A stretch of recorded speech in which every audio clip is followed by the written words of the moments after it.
Hello everyone. So today we are having Dr. Arushi Narwani, who has got All India rank 1 in this year of NEET PG. So first of all, welcome and congratulations, Dr. Arushi. Thank you so much. पहला सवाल तो मेरा भी वही रहेगा कि कैसा लग रहा है इस टाइम अभी? अभी तक फीलिंग सिंक इन नहीं हुआ है, बट इट इज़ मेरे लिए खुद के लिए बहुत डिफ़िकल्ट है बिलीव करना ये, बट हाँ इट डेफिनेटली फील्स नाइस। हमारे लिए भी प्राउड की बात है आरुषि। तो आरुषि, आपने इंटर्नशिप के साथ ये एग्ज़ाम निकाला है और ऑल इंडिया रैंक 1 लेके आए हो। हाँ। तो जैसे सफदरजंग की इंटर्नशिप है, बहुत एक्टिक है, ठीक है। तो उसके साथ कैसे कोप अप किया है? क्या आपका रूटीन क्या रहता था? मतलब ड्यूरिंग इंटर्नशिप आपका रूटीन क्या था? मेरा रूटीन ये रहता था कि मैं रूम पे नहीं पढ़ पाती, तो मैं लाइब्रेरी में ही पढ़ती हूँ। तो मैं अपनी ड्यूटी के जैसे ही मैं फ्री होती थी, मैं डायरेक्टली लाइब्रेरी जाती थी और उसके बाद पढ़कर फिर रात को रूम पे जाती थी डायरेक्टली। जो मेरे ऑफ डेज़ मिलते थे, मतलब जो जैसे हफ्ते में एक दिन या फिर कई हफ्ते में जब 2 दिन ऑफ मिलता था, तो मैं ट्राई करती थी कि मैं अपने ऑफ डेज़ पे थोड़ा ज़्यादा कवर कर लूँ, ताकि फिर अगर जिस दिन मेरी एम या पोस्ट एम हो, जब मैं कम पढ़ रही हूँ, तो उस दिन वो फिर कॉम्पनसेट हो जाए। प्लस कुछ पोस्टिंग्स बहुत हेक्टिक होती हैं, जैसे ऑब्स गाइनी हो गया या फिर मेडिसिन हो गया, तो उन पोस्टिंग्स में नेचुरली कम पढ़ाई होगी। तो आई वुड ट्राई कि जो चिल पोस्टिंग्स हैं, जैसे PSM हो गया या डर्मा हो गया, तो इन पोस्टिंग्स में मैं थोड़ा एक्स्ट्रा कवर कर लूँ, ताकि जो भी हेक्टिक पोस्टिंग्स है उसका कॉम्पनसेट हो जाए, ताकि ओवरऑल मेरा एवरेज ठीक बैठे। बढ़िया। मतलब और जो भी पोस्टिंग में ड्यूरिंग ड्यूटी आवर्स हमें अगर टाइम मिलता है तो एमसीक्यूज वहाँ भी शुरू कर देना ना। हाँ, वहाँ पे बहुत बेसिकली एक प्रॉब्लम रहता है कि जैसे हॉस्पिटल वगैरह में इंटरनेट का बहुत इशू रहता है। तो बहुत बार अगर मुझे, मतलब जैसे कभी इमरजेंसी में या कहीं पे अगर मुझे टाइम मिल जाता था, तो मैं क्वेश्चंस वगैरह कर लेती थी। जैसे और अगर इंटरनेट वगैरह बढ़िया आता था, तो फिर डेफिनेटली थोड़ा बहुत टाइम ईक आउट करके क्वेश्चंस कर लिया करती। हाँ, मतलब वही है कि आपको टाइम तो मिल जाएगा, क्योंकि हाँ। कुछ सब्जेक्ट्स होते हैं जिनकी पोस्टिंग बहुत लाइट होती है, हाँ, कुछ की हैवी होती है, तो डेफिनेटली। लाइट के साथ उसको कोप अप कर लो। जैसे हाँ। अब तो आजकल जो पीएसएम है वो 3 महीने की हो गई है। हाँ, तो वो एक बेनिफिट अभी जो है। न्यू और शेड्यूल आया है हाँ, इलेक्टिव्स वो भी एक बढ़ गए बेनिफिट है। हैं, तो वो भी एक बेनिफिट है। हाँ FMT वगैरह भी ऐड हो गया, तो वो भी काफ़ी चिल होता है, तो ओवरऑल मैनेजेबल हो जाता है। हाँ। तो आरुषि, ये सोर्स क्या था आपका? मतलब स्टडी के लिए जो सब्जेक्ट्स हैं वो कहाँ कहाँ से, किस किस प्लेटफॉर्म से आपने स्टार्ट किए थे या फिर ख़त्म किए थे? मैंने जो थर्ड ईयर और फाइनल ईयर के सब्जेक्ट्स हैं, वो मैंने मेनली डैम से किया था। एक मैंने ENT मैरो से किया था, डॉक्टर मनीषा बुद्धिराजा से। अनाटमी मैंने डॉक्टर अश्विनी से किया था, और फार्मा GRG से किया था, और पैथ स्पर्श सर से किया था। उसके अलावा मेरा सारा सोर्स डैम्स रहा है। बाकी मेनली डैम्स रहा है। हाँ, तो डैम्स कब से स्टार्ट किया था आरुषि? डैम्स मैंने थर्ड ईयर से शुरू किया था। मैंने पहले ऑफलाइन क्लासेस की थी, पर फिर कोविड लॉकडाउन लग गया था, तो उसके बाद वो ऑनलाइन शिफ्ट हो गया था पूरा। उसके बाद मैंने अपने इंटर्नशिप और फाइनल ईयर में जो भी बचा था सारा फिर मैंने कम्प्लीटली ऑनलाइन ही किया। अच्छा, ठीक है। तो आरुषि, ये जो अभी एग्जाम दिया है अपन ने नीट का, तो उसमें जो एक तो मतलब दो चीज मेन जो मेरे को पूछनी है कि एक तो प्रीवियस ईयर क्वेश्चंस की इंपॉर्टेंस की वो कितने आए हैं, दूसरा जो नॉलेज पूछी हुई थी एग्जाम में वो सुपरफिशियल थी या फिर डेप्थ में पूछी हुई थी, उसका क्या है? नॉलेज का तो जो टॉपिक्स थे वो बहुत मेन स्ट्रीम थे, जैसे हाइडाशिड सिस्ट हो गया या फिर पार्किंसंस हो गया, तो टॉपिक्स मेन स्ट्रीम थे, बट उसमें घुस के बहुत डेप्थ में पूछा गया था। और इस बार यूजुअली जैसा होता है, जैसे INICT का पेपर होता है, तो उसमें ऑप्शन टफ होते हैं, पर नीट में हर साल हर प्रीवियस ईयर में ऑप्शंस हमेशा इजी आते थे, ऑप्शंस कभी कंफ्यूजिंग नहीं आते थे। इस साल स्पेसिफिकली ऑप्शंस बहुत कंफ्यूजिंग आए हैं। इस साल बिल्कुल, मतलब हर ऐसे, मतलब मोस्ट क्वेश्चंस में दो ऑप्शन में दिक्कत आ रही थी, तो बहुत ही डेप्थ में घुस के पूछा गया है। Plus previous year questions 3-4 questions definitely थे जो डायरेक्ट रिपीट थे। उसके अलावा मोस्टली तो टॉपिक्स रिपीटेड थे, क्वेश्चंस एज सच इतने रिपीटेड नहीं थे, बट हाँ टॉपिक्स रिपीटेड थे। तो जो मतलब डेप्थ वाला पार्ट है वो मेजोरिटी क्वेश्चंस डेप्थ में पूछे गए थे या फिर कुछ क्वेश्चन ही थे जो इतना डेप्थ में पूछे गए थे? 200 में से अप्रॉक्सीमेटली 120 क्वेश्चंस ऐसे थे जो काफ़ी स्ट्रेट फॉरवर्ड थे। उसके अलावा 70 to 80 क्वेश्चंस थे जो काफ़ी डेप्थ में पूछे गए थे, जो मतलब यूजुअली नीट में आप एक्सपेक्ट नहीं करते हैं। हाँ, यूजुअली नहीं करते। अपना नीट का तो यही रहता है कि हाँ, मेन जो एग्जाम है वो सुपरफिशियल, आप सिलेबस पूरा कवर करो Exactly. एक चीज को डेप्थ में पढ़ने की बजाय। तो इस बार ऐसा नहीं था। हाँ। तो आरुषि, आपके कितने मार्क्स थे और कितने क्वेश्चन सही हुए थे? मेरे 185 करेक्ट हुए। 185 करेक्ट हुए हैं, बढ़िया। तो आरुषि, अपने बारे में भी थोड़ा बताओ। मैं जयपुर से बिलोंग करती हूँ। मैंने अपना स्कूलिंग पूरा 1st to 12 जयपुर से किया है। नीट यूजी में मेरा ऑल इंडिया रैंक 83 था। फिर मैंने VMMC चूज़ किया और यहाँ पे अपना MBBS और इंटर्नशिप किया। और एक आई थिंक मैंने थोड़ा जो मुझे बेनिफिट रहा इसमें वो ये था कि मैंने थोड़ा जल्दी अपना प्रिपरेशन शुरू कर दिया था। तो एंड तक आते आते ऐसा था कि मतलब मुझे मेरा जो रहता है हमेशा ही रहता है कि थोड़ा क्रॉनिकली पढ़ लो ताकि एंड तक ऐसे पाइल अप नहीं हो, इतना स्ट्रेसफुल नहीं हो। तो इनफैक्ट मैंने एंड तक काफ़ी ब्रेक्स लिए हैं, मतलब न्यू ईयर्स पे और उसके बाद भी मतलब मैं, क्योंकि मैं ऐसे कॉन्टिन्यूसली इतना नहीं पढ़ सकती, तो बहुत ज़्यादा ब्रेक लेकर मैंने अपनी पढ़ाई की। और आई थिंक वो थोड़ा बेनिफिट रहता है उस चीज़ का कि बीच बीच में अगर आप ब्रेक लो तो आई गेस थोड़ा आगे बढ़ने का स्ट्रेंथ मिलता है। हाँ, ब्रेक जरूरी है, नहीं तो मोनोटोनस सा हो जाता है और वो हाँ। फिर बोर ही करता है बाद में। बिल्कुल। तो आरुषि, जीटी कब से स्टार्ट किए थे?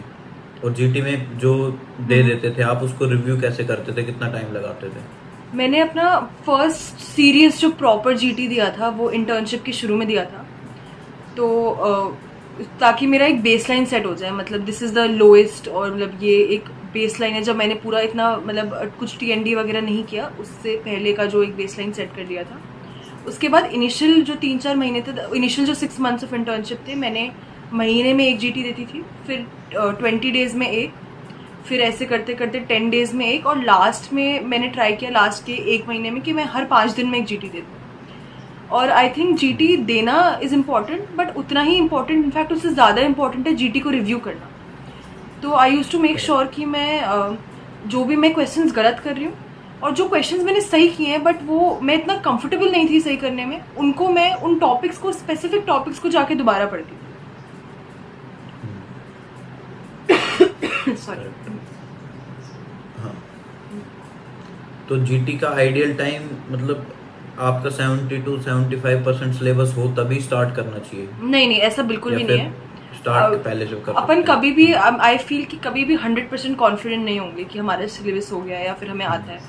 तो जितना जल्दी हो, स्पेशली अगर आप इंटर्नशिप में हो, तो आपको इंटर्नशिप की शुरुआत से ही जीटी देना शुरू कर देना चाहिए।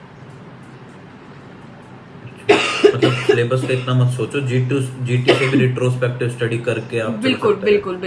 प्लस पढ़ना इंपॉर्टेंट है, पर क्वेश्चंस करने का तरीका भी आना चाहिए। तो वो आप जितना जीटी देते हो आप, वो उतना बेटर होता है। तो इसलिए एक इनिशियल स्टेज में ही जीटी देना शुरू कर देना चाहिए। करेक्ट, मतलब जीटी आपको टाइम मैनेजमेंट भी सिखाएगा, किस तरह से क्वेश्चन आ रहे हैं वो भी बताएगा। एग्जैक्टली। और इस बार तो इस पेपर में तो टाइम मैनेजमेंट बहुत ज़्यादा इंपॉर्टेंट था, क्योंकि बिल्कुल एंड मोमेंट तक पेपर खत्म हुआ है। बहुत लेंथी पेपर आया था इस बार। हाँ, और फिर वो जरूरी भी हो जाता है उस टाइम ना।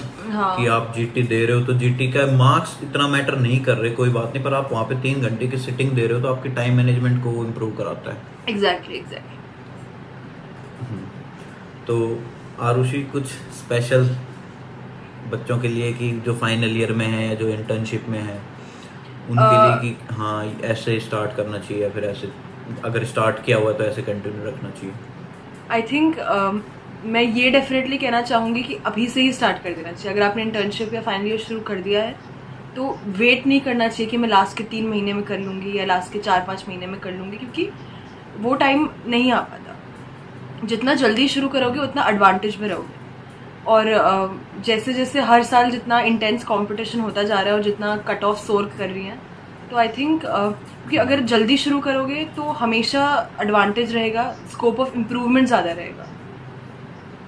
Plus I think questions wait नहीं करना चाहिए कि आप सिलेबस करो फिर क्वेश्चंस करो, क्वेश्चंस करने साथ साथ करने चाहिए।